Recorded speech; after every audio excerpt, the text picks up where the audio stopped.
Welcome to Our Scars Speak. My name is Christina Miner. I'm the host of this podcast. And tonight, before we begin, I do want to give a disclaimer. We are not claiming to be your medical professional or any other professional that you receive treatment from. We're giving suggestions, we're giving support, we're giving information, but we are not telling you to do anything that we are saying. Everything that you listen to tonight, you are taking in your own discretion as far as listening and anything you like to do with it. We are not being held liable for the information given tonight. So without further ado, tonight's guest is Rori Zura. I am so excited. She is the founder of Foobs and Fitness. I just adore her. She stretched her whole body out and just encourages me all the time to stretch mine out. She's just a beautiful person that I've met on social media, on Instagram. And I just thank you so much, Rori, for being here tonight with us. Of course, my pleasure. I'm excited to be here. Good. So, first question is always, who is Rori? Without all of the wonderful titles that you hold, which you hold many certifications and things of that nature, which is absolutely phenomenal. But explain to us, who do you define yourself as? So Rory is basically a fur mama, loves her fur babies. I have two French bulldogs. I am married to my high school sweetheart, but we haven't been together since high school. We went to junior prom together and then kind of found out our adulthood and then commingled afterwards. So we've been together for quite some time now. He is actually a testicular cancer survivor, and now I am a breast cancer survivor. So, although outside of Rory, cancer is a big part of mine and my family, I'm also an avid athlete. I love anything sports related. I love being outside. And my new nickname that my mom likes to refer to me as is the Phoenix. So, Can you move your head just a little bit more? So I thought, oh, I love it. I love it. this beautiful Wow. painting was done by my friend, right when I was kind of coming to the end of treatment, and she painted Right. this in my gym for me. Okay, for those of you who are listening by podcast, you have to go check out the YouTube because it is a beautiful painting of her. It looks like that's yourself, correct? So it wasn't supposed to be me. It was supposed to be like a representation. It just so happens that she looks like me. Looks very much like you, ma'am. Oh, So I'm like, whatever, I'll take it. I'll be yeah. her. That's fine. And I love how she put everything about you, like even the scars. So Yep. that's absolutely beautiful. Absolutely beautiful. Yep. Well, She's my prized possession. yeah, because I was going to ask you about it, but thank you for telling me up front because it would have came as we continue to talk. Like, what is that behind you? Oh yeah. It's so pretty. So, I like to get a little bit into because a lot of times when we do interviews, they want to get right to when did you find out you had breast cancer? But as you know, and I know, there's life before breast cancer. There's life Mhm. before any of that happens. Even though we may have had some connection to breast cancer or cancer within our families. But yeah, we had a whole life before that. So if you could let the audience know a little bit about what life was like before you even found a lump or however you discovered your breast cancer, what was going on with you? So, I actually refer to that time of my life as Rory BC. Okay.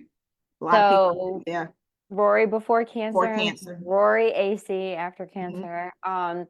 Two vastly different people. Not only do I look completely different now, I was working a corporate job, 9 to 5. I was in hotels for 10 years. Then I moved on to commercial real estate, doing marketing and social media, graphic works, all that kind of Hmm. stuff. But the only thing that stayed true through the whole thing was my athleticism. I was playing soccer since the moment I could stand up. My mom used to tell me all the time that I learned how to walk before I could crawl. So that was kind of like my whole forte before cancer. It was just go, go, go, go, go. Always traveling, always doing everything. Life was just too much for me and I wanted to do it all. Um, but I had been finding lumps really kind of since I was young. Okay. So like I had said, cancer is pretty prevalent in my family. a good chunk of women in my family have had breast cancer before. So I was just very vigilant. My mom was a lymphoma survivor when I was in high school. She was diagnosed. So seeing kind of like firsthand what she had gone through, I was just very vigilant about things. And I even tried to get a preventative mastectomy Mm. and was denied. So just kind of, chugged through young in my 20s, not knowing much. And fast forward to my diagnosis, it just was inevitable. Wow. So let me ask you a question. Far as with your family, Mhm. because obviously cancer has been in your life and you were, very diligent about trying to make sure you have preventative care. Before that, what was basically was there a mutation? Did you know of any mutations in your family? Do Nope. Okay, so do you think that's why? Because I've heard a lot of people say, because matter of fact, I had a guest on, I don't know if you've seen her yet, but she's Dr. Poe from UCLA. She just Mhm. got diagnosed with triple negative, Yep. and her mother died of breast cancer. The reason why I'm saying is because it just reminds me of what you're saying. Her mother passed away, but because they did not have a gene mutation, she could not get the preventative surgery. Um, and that's So sad. that was a part of it. Yeah. Okay, so I didn't know if that was part of your story too, like because of the gene. Yeah. And then also because of age sometimes, like you're too young, Yep. but So I'll it was let you carry the age, story. and I didn't have any genetic mutations that indicated I would be at risk for breast cancer. My family history wasn't enough. And how long have you been finding lumps in your chest? Probably since 2012, 2013. Wow. Okay. And every time you went to, they never thought to give you a mammogram or an So I ultrasound? was always getting mammograms. Okay. So luckily I had at least that going for me. I was Mhm. getting mammograms compounded with an ultrasound because mammograms didn't show anything. I also Right. had dense breasts, which now we know that that kind of helps indicate, the likelihood. But Yeah. unfortunately, back then that wasn't known. So I was, very young. I was early 20s. Mhm. I was very healthy, very fit, didn't really have a lot of body fat. So I wasn't checking off any of these boxes for my medical team to go to my insurance company to fight for me. The insurance Right. company was just like, no, she doesn't meet the qualifications. And I didn't know any better back then to say, well, is there any way that we can work around this? Mhm. I can't pay for this out of pocket. Right. Um, I just kind of was like, all right, my doctor knows best. I'm just gonna trust them and see what happens. And Yeah. And when I that's got sad. diagnosed, it was just like, I told you this was Yeah. gonna happen.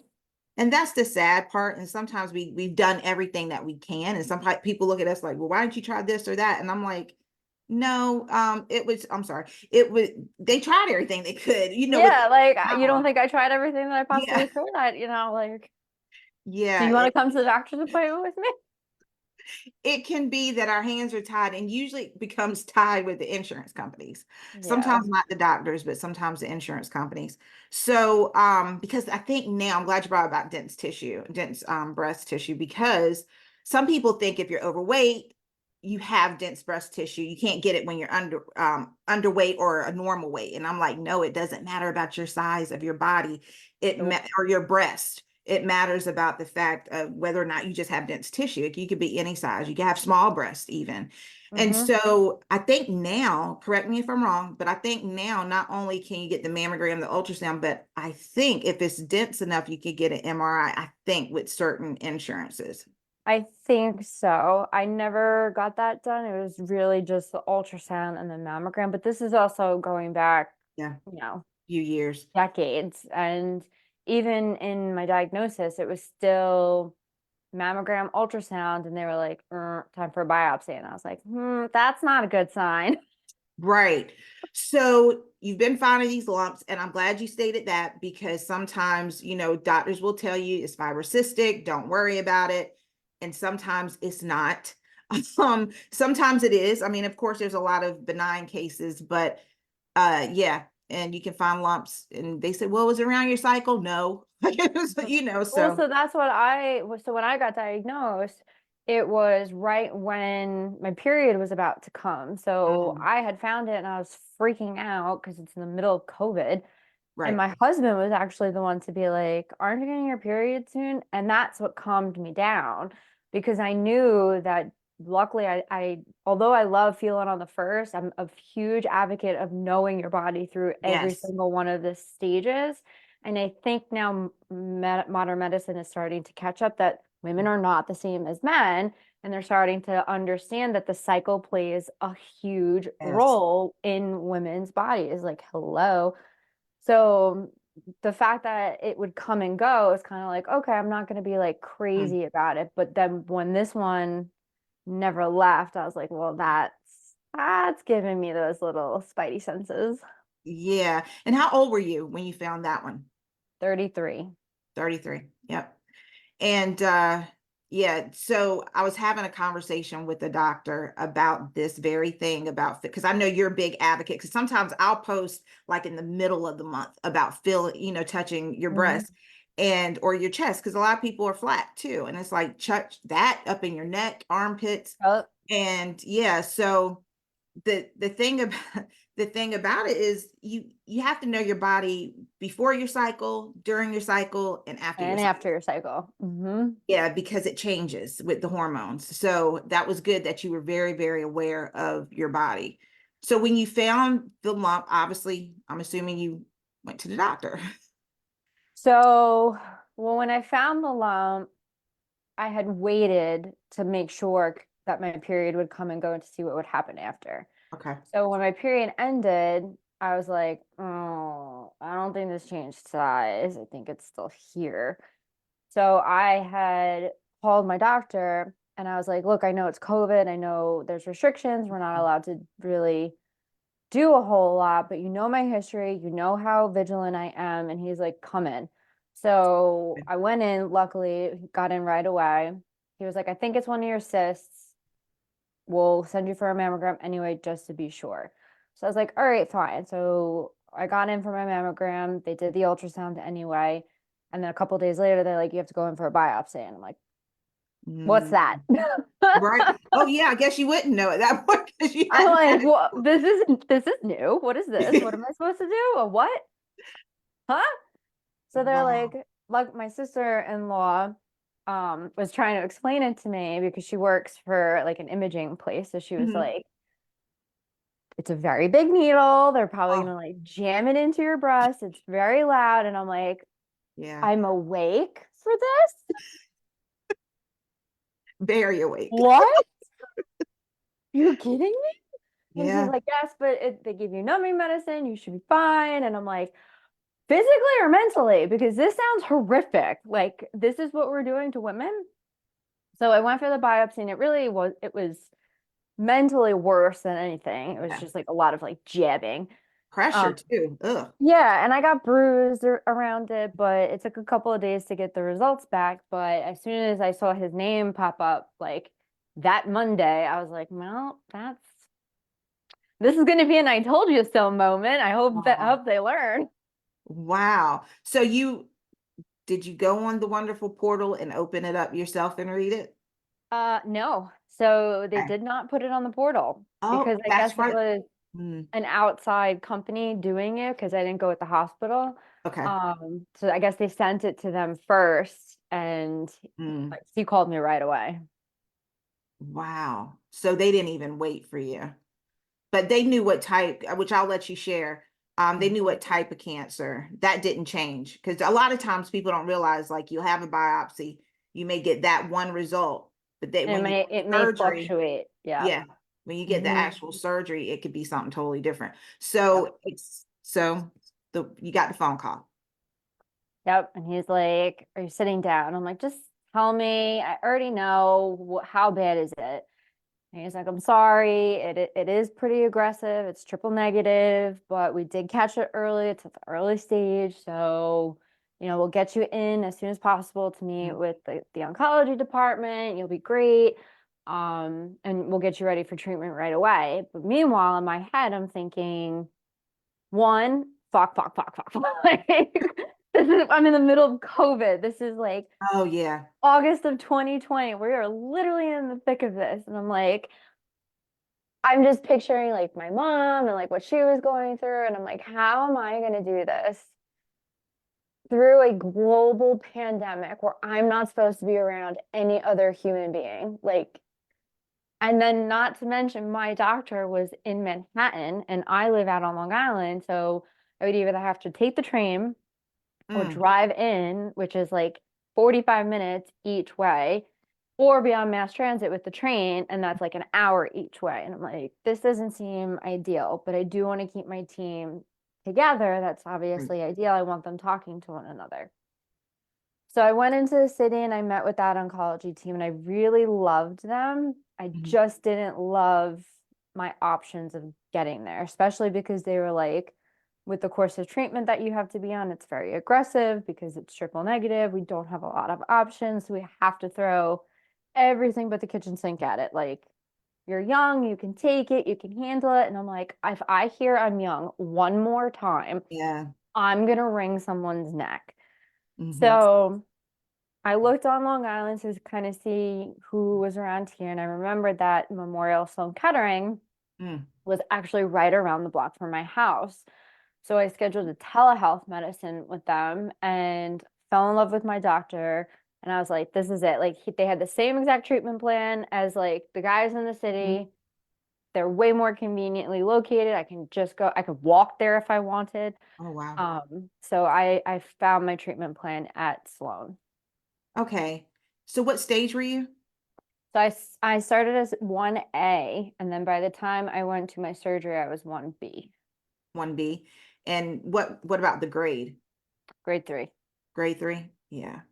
So with triple negative, because I watched some of your videos the other night because I like to know even more things, good things about my guests. And I was so intrigued how you explained about your diagnosis. So if you would feel free to share, because a lot of people need to know about triple negative. A matter of fact, as you know, my friend, she's 27 years old. We just like today just got back from her funeral.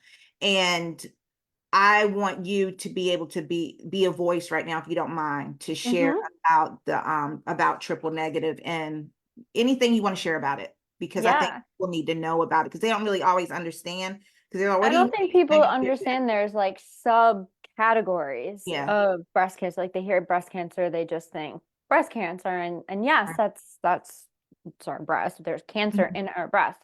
But there's multiple different subtypes, just like lymphoma. You have non-Hodgkin's and Hodgkin's, and then you have Right. subtypes from there. So it's really about the mechanism of the tumor. And the way that I describe it to people is like lock and key, right? Mhm. So when you get into the house, you have the front door, the back door, maybe a side door like the garage or something. So that you can kind of picture as estrogen, progesterone, and HER2.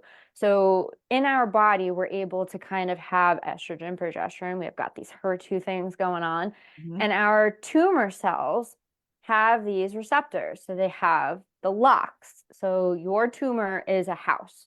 And in order to get into the house, you need the estrogen key, progesterone key, or HER2 key. So when you're diagnosed with cancer, if your tumor tests positive for having the estrogen Mhm. receptor, you're estrogen positive. Right. In triple negative, you do not have any of these receptors. So you basically have this like Mhm. open house, come in, squat, and just like have a great day, because you don't need a necessarily key of any of the hormones that your body produces to fuel it. And up until this point right now, triple negative has been aggressive because we don't know how Yeah. it works. How does it form? Why does it come about? Why does it not have these receptors? So it's Mhm. very hard to treat them, because when you have something like estrogen positive tumors, usually what you need to do is just starve it. You just deplete all of the estrogen in your body, basically putting yourself into menopause.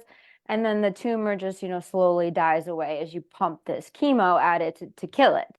Right. Triple negative, you can't starve it from anything because it's not feeding off of me. It's feeding off of itself. So as it feeds off itself, it just keeps multiplying and multiplying and multiplying and multiplying. That's why it becomes so dangerous. Mhm.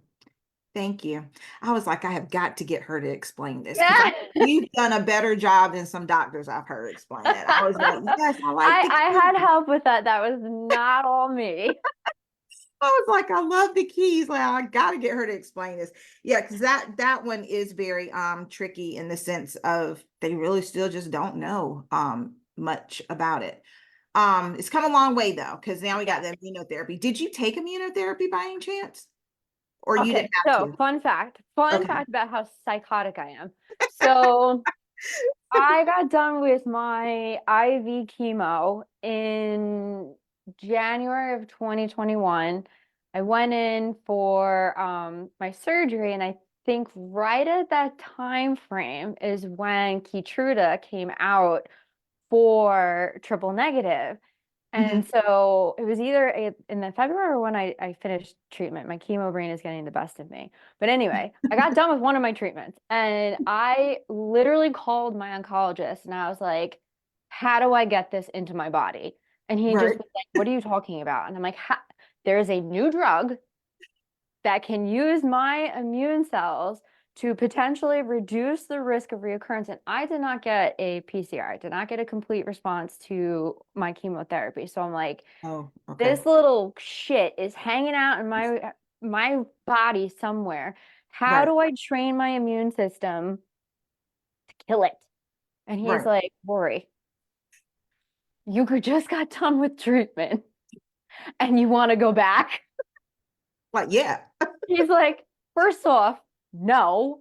Second off, he's like, Keytruda is only used in a sense of in conjunction with chemotherapy. It's not given Mm, just by itself. And I was separate. like, okay, so can I go back on chemotherapy? Oh my gosh. He's like, Rory, I'm hanging up the phone. That is hilarious. But no, that's how it is sometimes. I mean, I didn't even Mhm. have I had DCIS, but I mean, I still was like, what's the best thing I can do to make sure I don't see this again? You fight with everything that you Yeah, have. I'm like, I've already been through it. I don't want to have to go through this again in like 5 more years. Can I just do it now? Because all you say that I'm young enough to deal with it. So I'd rather deal with it now when I'm 5 years younger than 5 years from now. Right.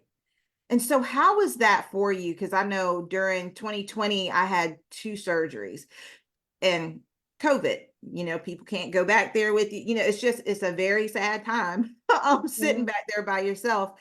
Thank God doctors sometimes come by and talk to you for a little bit. But Yes, what was the that the experience? nurses, the nurses at Yeah, Sloan, I would not have gotten through treatment right. without you. Because you It had to was do all your chemo through that time.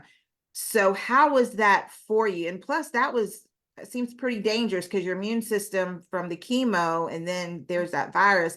But how were you through that, if you don't mind sharing? Yeah, treatment was Um, eventful during, so I did ACT, so Adriamycin, Clair, whatever the drug is called, the AC, the Red Devil, and then Yeah. Taxol as a separate component.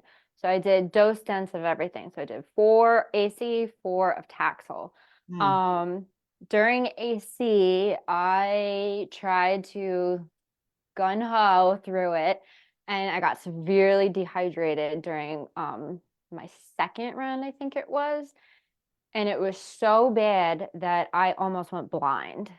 Really? And we subsequently found out that I have a Chiari malformation.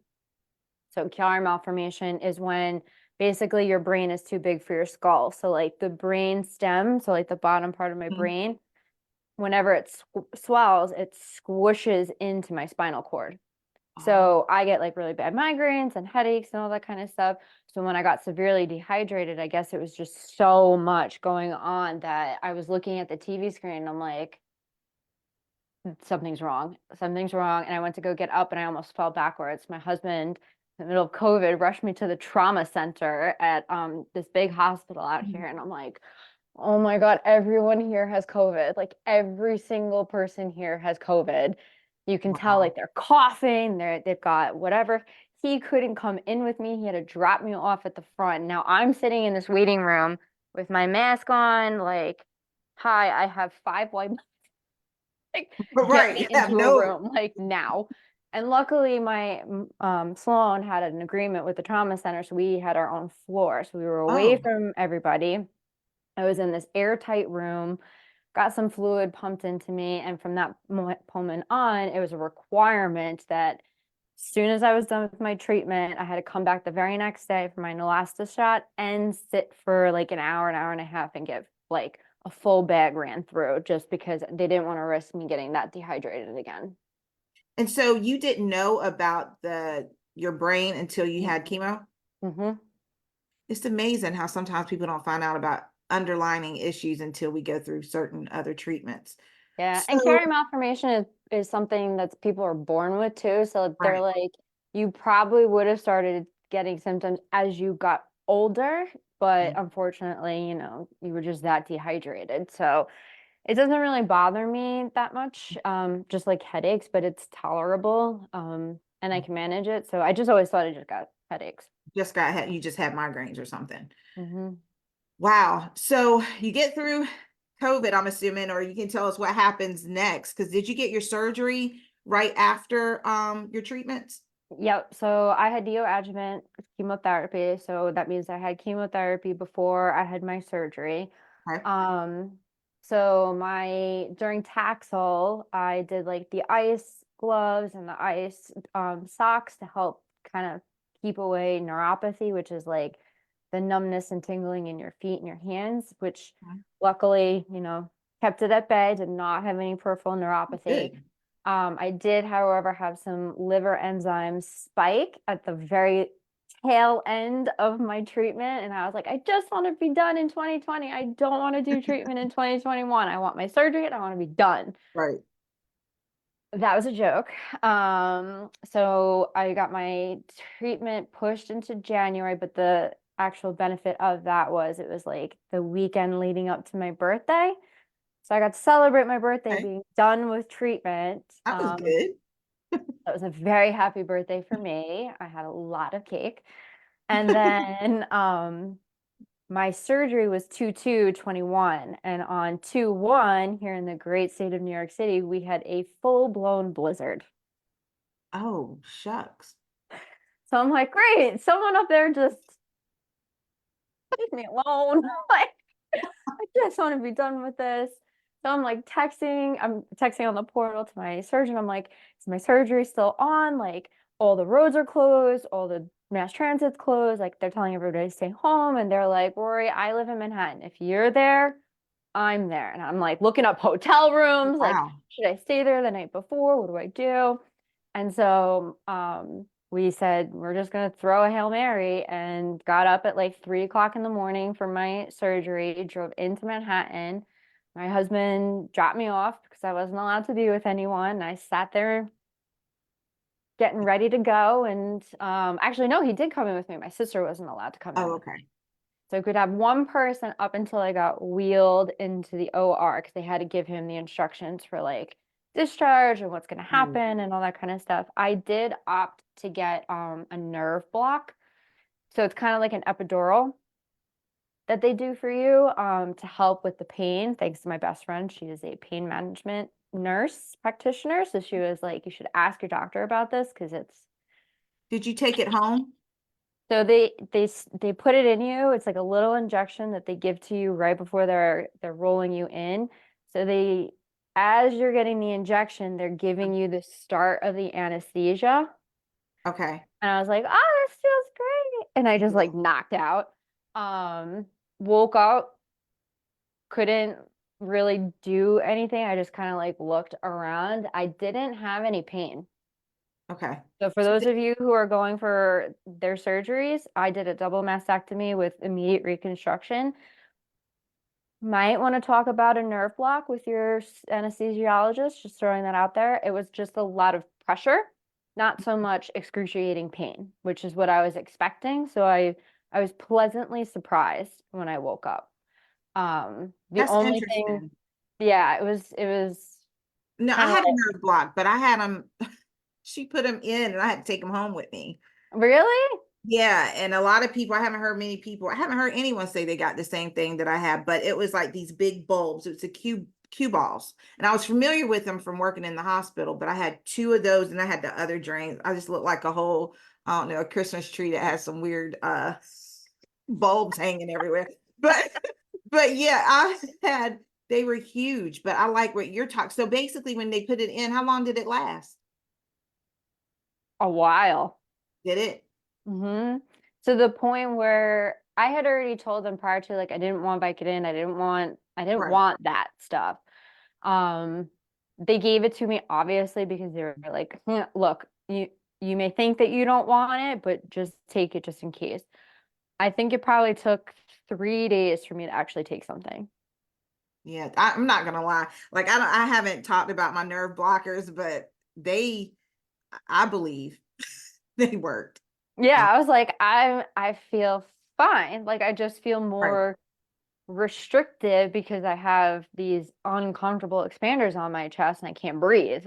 That was more the sensation that I had. And up until that moment that I woke up and they said, your pathology was clear, we got everything, Good. you're good to go. We're gonna sew you up, rest and we'll get you out the door tomorrow. So I was like, all right, cool.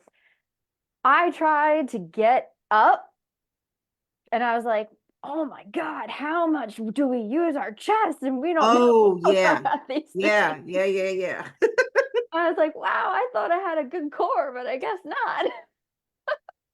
Like, does the core have anything to do with the chest? Because Yeah, yeah, I'm like, why find can't out. I get up right now? And so, like little things like going to the bathroom, I was just kind of like, oh, wow, this is weird.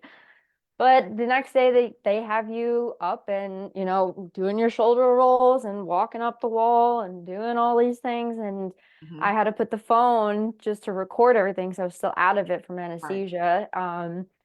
And then my sister was able to come up. So my husband dropped her off to come up and meet her because she was going to be the one taking care of all my drains. Okay. So they taught her how to clean the drains and then just sent me on my way. But it wasn't until a week after that that I got punched in the gut. And they told me, are you sitting down? And I'm like, not again. Yeah. What? What now? And they were like, unfortunately, the full pathology came back showing micromets in your tested lymph nodes. So you have to go back for surgery. We have to remove the rest of your lymph nodes. And I'm like, no. Oh, because they had done the sentinel lymph nodes and they didn't find anything. Oh, well, they didn't have the full pathology. Yeah. So like that rapid, like the little rapid test Yeah. that they do, that came back clear. But then when Mhm. the full pathology came back, they were able to pick it up on the microscope. So then that's when I went to 1B. So did you have to do any other treatment after they found? Okay, feel free, continue on. Oh, yes. I spent a month arguing with my surgeon Mhm. because I didn't want to go for another surgery. I had just healed.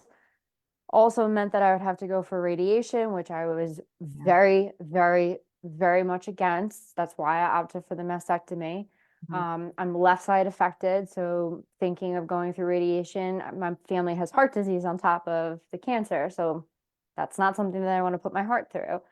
Um, the other thing component that a lot of people don't talk about is the lymphedema. Even though I Mhm. had 3 taken out, I was not about to go risk upping my chances of having lymphedema for all of this. So I argued with my surgeon for about a month to get into a lymphedema specialist before committing to any other surgeries because I wanted their take and I wanted them to teach me all the things about lymphedema so that I could be proactive in keeping it at bay. And I will never forget what they said to me because I reminded them that they should never say this to a cancer patient ever again. But they had said, unfortunately, we don't bring you to a lymphedema therapist until you start showing symptoms. And I was What? like, I thought I thought we could get ahead of I thought we "Hmm?" could go I'm see like, before. well, we're gonna Oh, change that. wow. I'm like, because I don't want the symptoms because once you have symptoms, it's never going away. Right. So no.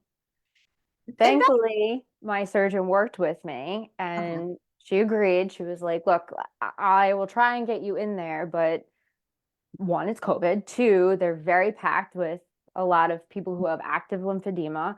So we'll try and get you in. I'm like, I don't care if it's a virtual call. I Right. just want to talk to them, make the connection so that way, in the event I need them, Mhm. I can make an appointment. Or if I already know what's going on, it might be something that I can just manage on my own. I don't have to bother them and they could deal with the people that actually need their help and not the person like, I think that this is it. I don't know, I'm going Right. crazy because I'm a cancer patient. Every little thing is going to bother me. So if I don't have to bother them with it, I don't want to. So I did. I got in. I got to see the lymphedema therapist. Thankfully, she did some baseline measurements on me. She showed me how to put a sleeve on. She got me fitted for a sleeve. She got my sleeve ordered. She showed me exercises. She showed me lymphatic massage and sent me on my way. And she's like, I hope more patients do the same thing that you do. Yeah, because I'm sitting here like mind blown because the the crazy part, Dr. Walkie, Mm, she's on social media, but she's a physical therapist, and her and I have this conversation about lymphedema all the time. But my thing is, why not? Because truthfully, I may not have it. It don't matter how many lymph nodes you've gotten taken out. Yes, some of us are lower risk, but it doesn't mean we're not at at risk. risk. And Like, yeah, and the other part is I may not have it today, but you can have it 20 years later. And a lot of mhm, people don't understand that because they go off what they die. Oh, well, they said I'm low risk pretty much. And I'm like, yeah, but you can always, not saying you will, but you just need to know the facts.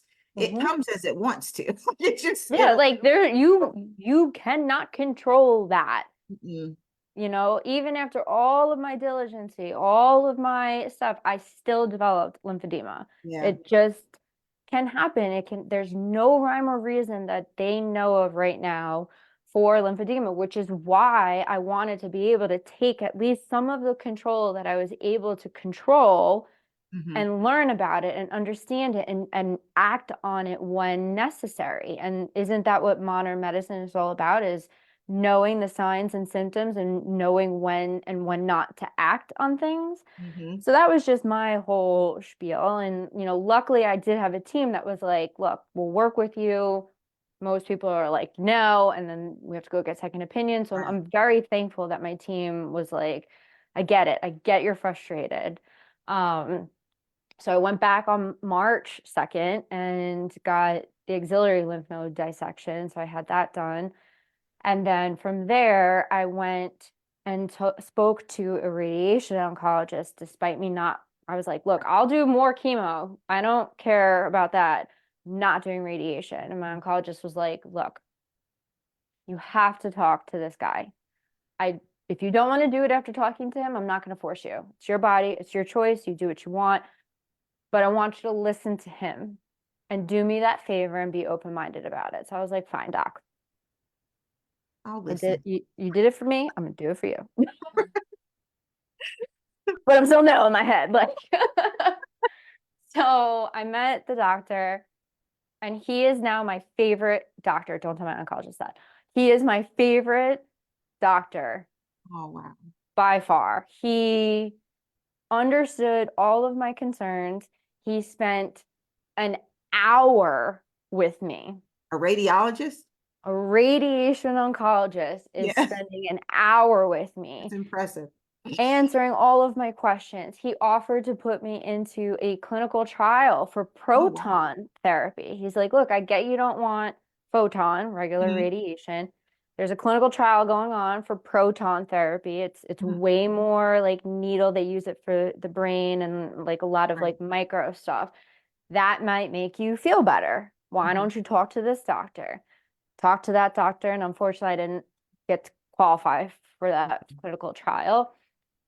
So the fact that he was so willing to work with me and ensure that they would do everything and everything to protect me, I was like, okay. In hindsight, I don't want to do this again. So if that means that I have to do radiation now, I will do radiation now. And so I went in, I got my radiation tattoos. They did a bolus on me. Okay. So with a bolus, it's like this like gel padding, I guess. It acts like a second layer of skin so that the radiation doesn't go as deep because I don't have anything here. Right. So there's nothing they need to radiate internally. It's just the skin, the leftover skin. And since it's so fragile, the bolus acts as like the first hit and then it disperses into the skin, Mhm. eliminating well, not eliminating, reducing radiation splatter on my lungs, my bones, my thyroid, like all the major organs.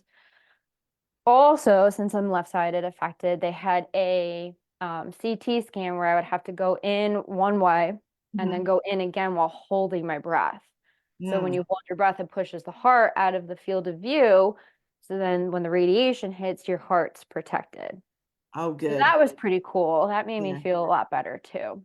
Um, Wow. Radiation was 10,000 times worse than chemo. It was I've heard way some people harder. say that.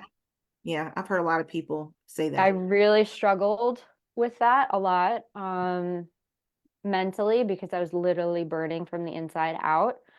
The burning, because I have a friend who used to work up at Dana-Farber and she was a radiation oncology nurse. So Mhm. her and I were talking all throughout, and I was then passing things on to my oncologist, and we were pretty much working like a team, just me as a middleman, really. So I didn't burn. And even if you look at my chest now, it doesn't look like I had radiation. I'm very thankful for that. But mentally going to that treatment center 5 days a week, seeing the same place that I had chemotherapy, getting burned alive, not feeling great, struggling mentally, feeling tired, it really puts you through a ringer. Wow. Yeah, and with various cancers, you have to go more than some other people. I know they were had I done a lumpectomy, it was going to be for a few weeks, Yep. 5 times a week. Yeah. Yeah, For most people do it like I did 25 weeks, and then some people will do like boosters afterwards. So yeah. they'll do like 30, 35. It depends on your skin. And then, of course, when you're done with radiation, it's that 2 week window afterwards because it's cumulative. So, Mhm. like, it gets worse as you're not I was there. about to ask you that because I've had a few friends, they're like, yeah, I was doing pretty good. And I was like, yeah, because you hear people say, well, it's worse afterwards. And they were thinking they were out the woods. And then it was like afterwards, they were like, oh my God, this is Hmm. insane how bad it's burning. Yeah, it was one point where me and my husband were grocery shopping Mhm. and during COVID still, and nobody was in the freezer aisle. And I literally just pulled my shirt up and I'm like, oh my God. I was like, tell me if anybody comes. He's like, you're an idiot. I'm like, I'm so hot. Crazy part is I can picture you doing that too. There is a picture of me. I put it up on my story because I was just like, nobody's gonna believe me that I did this. You've got to put that back up there. I would I love was to see that. dying. And then like at the same time, I'm having a hot flash because I'm Oh, nervous somebody's gonna walk in and I'm like, I'm gonna melt in the freezer aisle. so you said hot flash. Did you have to get a hysterectomy?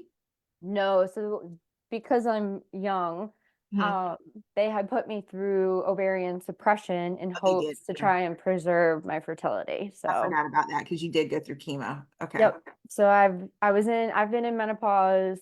So I did menopause for 6 months, came out of it because we thought I was done, went right back in it for radiation. And then after radiation was done, I continued it because I was on 6 months of oral chemo called Xeloda. So let me ask you a question. He couldn't give you Keytruda the first time. Was he able to give it to you with the pill? No. Okay. Well, Mm-mm. look, I'm I over here tried. trying for you. I tried. I was like, so this counts as chemo. Can I do chemo? That's what I was sitting here like, ooh, let me put the pieces He's together. like, no, different chemo, Rory. No. I'm like, you weren't specific. You said chemo. Right. He said one word. You didn't say which one. Oh As a my doctor, you should be a little bit more specific. Okay. So you went through all of that, and I'm just amazed because as you were talking, I just sat here and I was like, wait a minute, she was in New York with COVID. Like that was a hard hit Mm-hmm. state. Mm-hmm. I mean, all states were hit, but New York was hit extremely hard. Yep. Wow, girl, I you. lost my grandmother during COVID. She Mm. was in one of the nursing homes that had just a whole run through of COVID, and that was like right before I got diagnosed too. Wow. Yeah, I lost my brother during COVID after I Mhm. had cancer. Yeah, Wow. good time. Yeah, right. So after all of this, what had so I guess you did have to go back for reconstruction because I heard you say you had expanders, which oh, they're brutal. Well, they were brutal for me, but I had other complications. But so then you had them taken out. Did Hmm. you do like a deep flap or did you do implants? Or No, so my twin favorite person, so my plastic surgeon is I like he's like my best friend. I freaking love him. He is the first person in my treatment team to have thought about my future. mm, So I wanted deep flap. I was gun ho about getting a deep flap. I wanted my own tissue. I didn't want the foreign objects. And he was like, look, Rory, one, you're not really a candidate for deep. You're very skinny. If you really wanted to do it, we can find the fat. Trust me, we'll find mhm, it.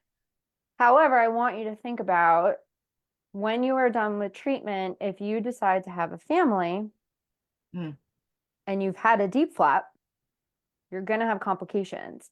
And I broke down crying in his office. And I was like, you are the first person to think about a decision yeah, that I am making now that will impact what my future life could be like. right. I was like, thank you. You can literally do whatever you want with my body. Wow. No, that's the first time I've heard someone say that, which Yep. makes sense because they do cut your it's sort of kind it's not a tummy tuck, but it's kind It's of in that same it's in area. the So, same like, area. if you have that scar here and then you have the baby Yeah, afterwards, compromise. Yeah. you know, could It's you scar not have tissue. complications? Yeah, probably. Like, could go either way, but are you really going to risk it? Yeah.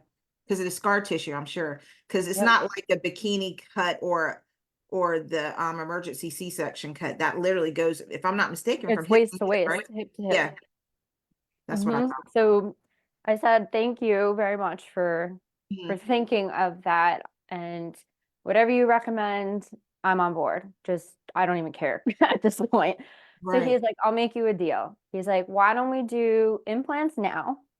Hmm. They have to be changed out in 10 years. Yeah. If you don't have kids by that time, we'll do the deep flap. And I was like, sold. Absolutely sold. I love you. Yeah, because you what, 30 some years old? Yep. So 33. So I was about 30. I was 35 when I got my implants. Okay. And which ones did you get? The Netrel, The trip. Okay, because I've heard gummy, I've heard not gummy. So it's something still else. silicone. Okay. I just know it's in Netrel. Okay. Netrel. Because I know I've heard that and then the saline and we got so many different ones. Mhm. But okay, so you get through all of that. So I guess it's sort of like your AC now, like your after cancer life, that you like to refer it as. So explain how that has been for you. Invigorating.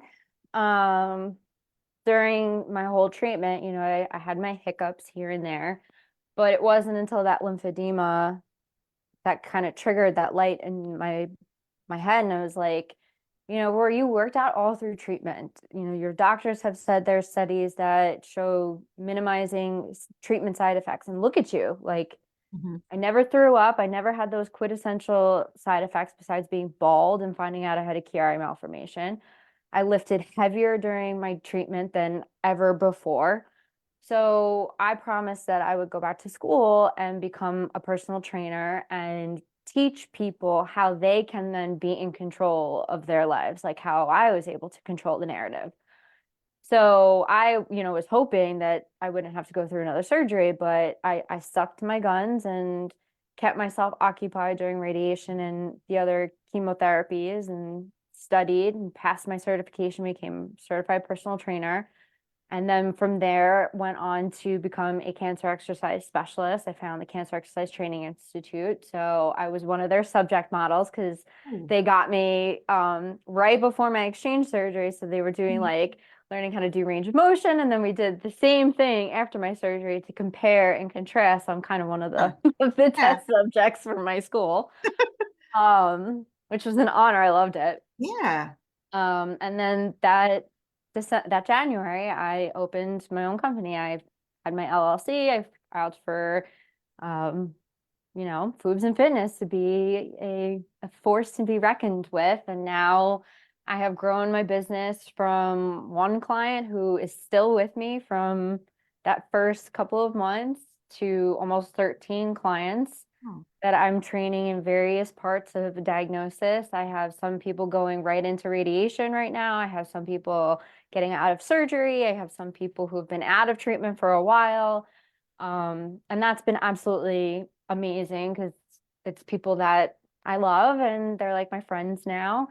I also started working at this place called Stretch Lab. mhm. So my stretching connoisseur, all we do is stretch people, and it is so amazing to teach people how they can incorporate stretching throughout their lives. So I got certified as a flexologist. So now I'm also able to take my clients and stretch them and teach them how to do these stretching. And it's so important for people who have gone through any type of cancer, really, but especially breast, because we're so affected with our upper bodies that we just start to like sit like this and we just crouch and crouch and crouch. So being able to kind of teach people how to open up and just flourish. I meant to ask you, are you on any type of treatment currently? Nope. No, So so that's the you're done. difference between triple negative and hormone cancers is triple negative, once you are done with treatment, you are done. Hormone cancers usually tend to need to be on like a letrozole or tamoxifen or any of those like hormone Mhm, related for about 7 years. mhm. So that's the difference. Although I'm very heavy for those, 18 months, they have to kind of be on it longer term. Right, right. Wow. So before I ask you the name about your name of your company, also I just want you to share. So you're not on any type of treatment, but what is your treatment plan? How often do you have to go back to the doctor? Do you have to get any testing done? I just want Mhm. people to be informed in case they are dealing with triple negative and maybe they're not getting the same type of treatment, so they can hear what your process was like. Yeah. So I got treated at Sloan, and during my survivorship, I was going every 3 months, and that's when the new tumor marker tests were coming out. And I had mentioned to my new oncologist, because unfortunately the oncologist that was with me retired after COVID. So I had a new oncologist, and I was like, I really want a tumor marker test, or at least a scan of some sort Right. to get like a baseline now that I'm done with treatment. And it was a lot of fighting back and forth with that. Mhm. So I made the decision to go and get a second opinion because it didn't sit right with me. And I found a new treatment center, New York Cancer and Blood Specialists that I go to now. They do tumor marker tests for me. The first time I went to see them, I had a scan done. I will never do a scan again unless something shows up just because of the amount of radiation that gets Oh omitted. yeah. Yeah. Um, so I was very happy with that. I'm not looking for a scan every year. I Mhm. wanted my baseline so that way you guys can have things to compare it to. And I'm glad you're on the same page. So I switched treatment centers for my survivorship. I still go to Salon and I still participate with all the things that they do. I still love them. It just wasn't fitting what I wanted for my survivorship. So now I went from every 3 months being tested to every 6 months. So the thing with triple negative is we have a 5 year Mhm. big five, right? So at 5 years, you're pretty much at a like less than 10%, less than Yeah. 20% chance of reoccurrence at that point. Like it's very insignificant. Once you get to year 3, your risk of reoccurrence drops significantly. So they're seeing that with triple negative, it's usually within like the first 3 years is your highest risk of reoccurrence. And then after that, it just keeps dropping and dropping. Whereas hormone related cancers, you have that long kind of waiting period. So that's another difference between triple negative. Although aggressive, it's kind of like in and out, Right. like a little booty call, like, oh, here, bye. So my booty call is almost over. We're going on, this is my 4th year now of being diagnosed but it's only 2021 was when I was completely done with treatment. So I'm getting to that big number 3 Right. year mark. So Oh, wow. nothing for me. That's good. That's good. Yeah, because I know some of it's like every 3 months, every 6 months, because I still have to go every year. But Yeah. So once I um, get to 3 years, they said that they'll probably put me to a year, and I'm like, no, we're gonna wait till year 5 to go annually. oh my God. So you're gonna fight either way it goes. You're gonna Yeah. come out. So now going forward, I just want people to hear that because it is different with each cancer. Yep. So Foobs and fitness. Can you, for the audience, I know what Foobs mean, possibly, unless you change the definition. Oh. So can you explain? I know we can pretty much gather why you said fitness, but Foobs, what does that mean? Boobs are fake boobs. And by fake boobs, because most people are like, oh, implants, deflap, whatever. No, fake boobs include flat, lumpectomy, mastectomy, any sort of reconstruction. To me, and this is not everybody in the breast cancer world, but to me, if your breasts have been affected by breast cancer and you have had to have a portion or all of it removed, you have a foob to me because you've lost a piece of you, Yeah. whether it's a small piece or a big piece. So that part is no longer with you. And if you've gone through radiation because you've had a lumpectomy or you've had a mastectomy and everything's been taken out, there's a lot of damage going on there. So your breast doesn't function the way that it used to, whether it's fake in the essence of a fake implant or that it just doesn't function properly. To me, that is a foob. Okay. Thank you for that definition. I kind of figured you were going that way. Like, it's all over. We know about it in our world over here. But I was like, I gotta have her to explain this because I want to hear your definition of why you came up with it. So is there anything else that you want to share before we get into how people can find you and your song and your word? Is there anything that you want to share? Anything that you may have coming up? Anything that you would like to share? I'm doing a lot of Instagram lives, trying to get more into like the social media videos. I don't like recording myself. I'm actually very shy. But I once I'm can't tell on it. it, I'm fine. It's like getting me to do it. I just like I'd rather not do it. Isn't that crazy? Because a lot of people are like, oh, you interview so well. And I'm like, really? Like, Yeah, I'm like, oh, I hate the way I sound. I'm just like a huge nerd. Um, but you so I'm do such trying. great I'm trying my reels. best. Your reels are absolutely wonderful. Oh my gosh. How she even I keep so if that I could concept? do like parodies or anything like that all the time, like I really hope they don't take TikToks away because I love doing parodies. I Oh just yeah. think they're so funny and I don't have to talk, so it's Oh, just that's like a true. win-win. But I am getting better and I'm getting better at making videos. I have to because I do have an app coming out that I've Congratulations. been working very, very diligently on for months. So I'm hoping to have that launched this year to the public. Right now, just my clients are on it because it's my training platform. Okay. So in there, I'll have like my exercise library. So it'll be me teaching people how to do exercises. I'm very, very, very adamant on using the world as your gym, not necessarily going into an actual studio or creating a studio or having to use weights. Mm, You can literally work out anywhere. You just have to know how. Sometimes you don't even need to. You just need to get your heart rate up a little bit. mhm. So just don't be afraid. And it's a pot calling the kettle black. Like I shouldn't be afraid to make videos. You shouldn't be afraid to work out. We'll all work on it together. Yes. Collective effort. Yes. That is hilarious.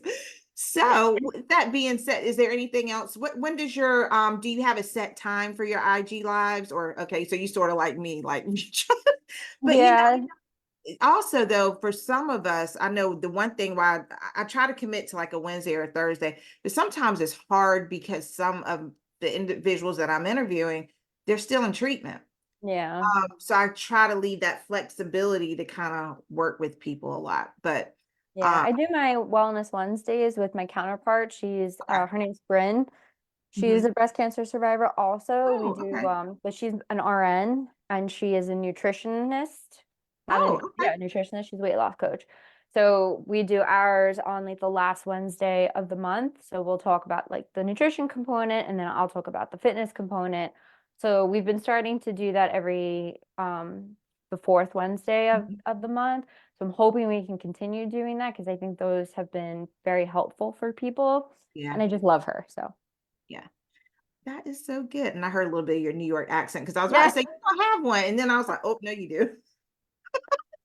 It's hidden because I lived on the West Coast for a while. So Oh, okay. I'll say like water and things like that, but then somebody will ask me for coffee and I'll be like, oh, let's go get coffee. Yeah. Yeah. I heard something you said a few minutes ago. And I was like, oh, there it is.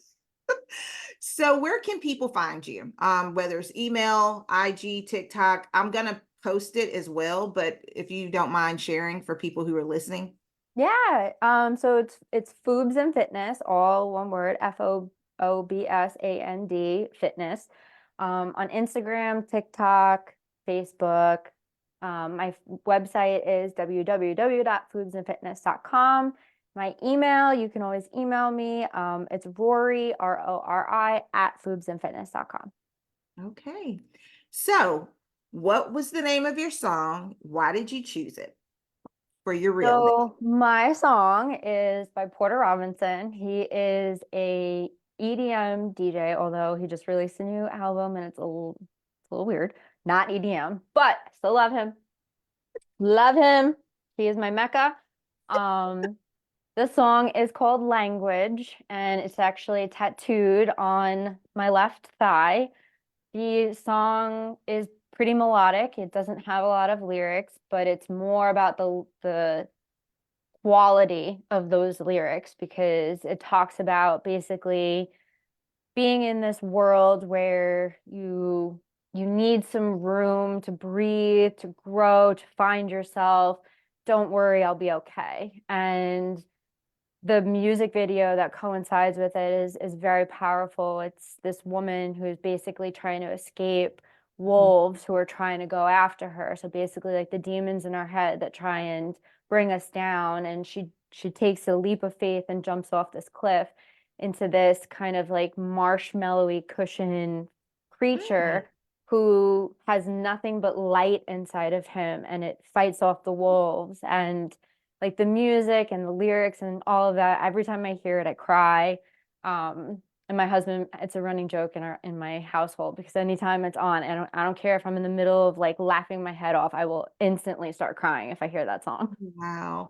Oh, but a lot of songs do that for us, though. That's why I love to Yep. hear what people's favorite songs are because it's part of who we are. It really is. Mhm. And what's one word that you can leave the audience with? I would like for you to share the word and the reason why you chose that word to help them get through maybe some wounds that they have or some scars that they are still dealing with. I don't know if it's one word because there's like That's a, fine. A lot of people sometimes give two or three. yeah. I Well, aim for so one. I have a saying that I say to people all the time. You are the CEO of your body. Mm, However you take that is however it's meant to be. You know, a CEO has to make all of the decisions, whether it's hard, good, bad, fun. You know, you only have this one body. And it took a cancer diagnosis for me to realize that. And I need to be more self-loving towards it and mm, not so much of this rigid CEO that's, you know, like this, but my CEO now needs to be a little bit more compassionate. And I think that can resonate with all of us because depending on our life, you know, the CEO has to fill all these different hats. right, So don't be afraid to step into those bigger hats when it needs to happen. Advocate for yourself. Don't take no for an answer if it's really not sitting with you well. And then don't forget at the end of the day to feel your feelings. It's okay. right. Well, I was sitting here thinking, I was like, wow, what, with the Phoenix behind you, made me think of fire. But I was like, no, I get this. Even though you're about fitness, but still strength. I see Hmm. strength. But the first word that popped up about you was like spunky. She's so spunky. Oh, spunky. And honestly, now I'm aging myself, and that's cool too. But Punky Brewster, I don't know if you ever Yeah, heard. I know Buggy Brewster. Now, I'm not saying you look like Punky Brewster, but just how she was just so like fiery. But I don't know how Yep. you find it. But Yep. But but yeah, I strength does not all. I just did a reel on TikTok about just because you can lift 100 pounds in the right, gym does not mean that is the heaviest thing that you have to lift that day. Sometimes the right. heaviest thing that you need to lift is getting out of bed. Right. And when I hear you speak, not only the physical aspect, like the strength of your mind, Hmm. and when I listen to your whole entire story, it just makes sense. It's like when I think of you, I think of strength. I think of you having not only the physical strength, but the mental strength to not give up and to fight for what it was that you wanted for your body. Hmm. And even though if the doctor told you no, you still was going to challenge that, but also wanted to know why, Yep. and why you couldn't receive what you thought that you could have, but also being strong enough to accept the fact that Hmm. you can't have it. All that Yep. takes strength. So when I Yep. think of you, I think of strength. I think of strength from the obvious reasons, but I also think of strength from the other reasons just by what you share within your story. So I just commend you for everything that you have done, everything that you're doing, everything that you're teaching us, because I watch your videos often. Um, just everything that you're teaching us, everything that you're pouring out, but also at the same time as you're being compassionate with yourself, continue to allow people to pour into you as well, so that you can get what you need as well as much as you're pouring out. Yep. So but yeah, but I thank you so much for coming on. I'm gonna have you back. I'm gonna talk to you Yeah. later, but definitely about like the lymphedema, maybe some tips or something we can Yeah, do. I Like am a IG live, huge something. lymphedema fanatic. I have like my Yeah. whole map of the lymphatic system right over there. Yeah, I gotta have you back. Yeah, because I'm starting, like, I don't know if I told you, but I'm doing IG lives Mhm. periodically once a month. So just call what's going on. So it's like guests that I've had coming on, getting us updated with new things that they may be doing, Mhm. or just want to give some tips. So yeah, I would love to have you on again. For sure. I would love it. Absolutely love it. All right. Well, this is another episode of Our Scars Speak. Thank you all who are listening. Thank you for listening. Thank you for tuning in. Also, for those of you, remember that we are not here to tell you to go out and share your story right now. Sometimes it's a little too hard. It's so real. It's so new. Or it could be old and you just don't feel like you want to share, and you don't have to. But those of you who feel like, you know what, I need to share my story, please do so, because the story that you hold, the scars, the mental and the physical scars that you have, can help heal the wounds of another. So Mhm. I love you all, and I'll see you next week. Bye, Bye. guys.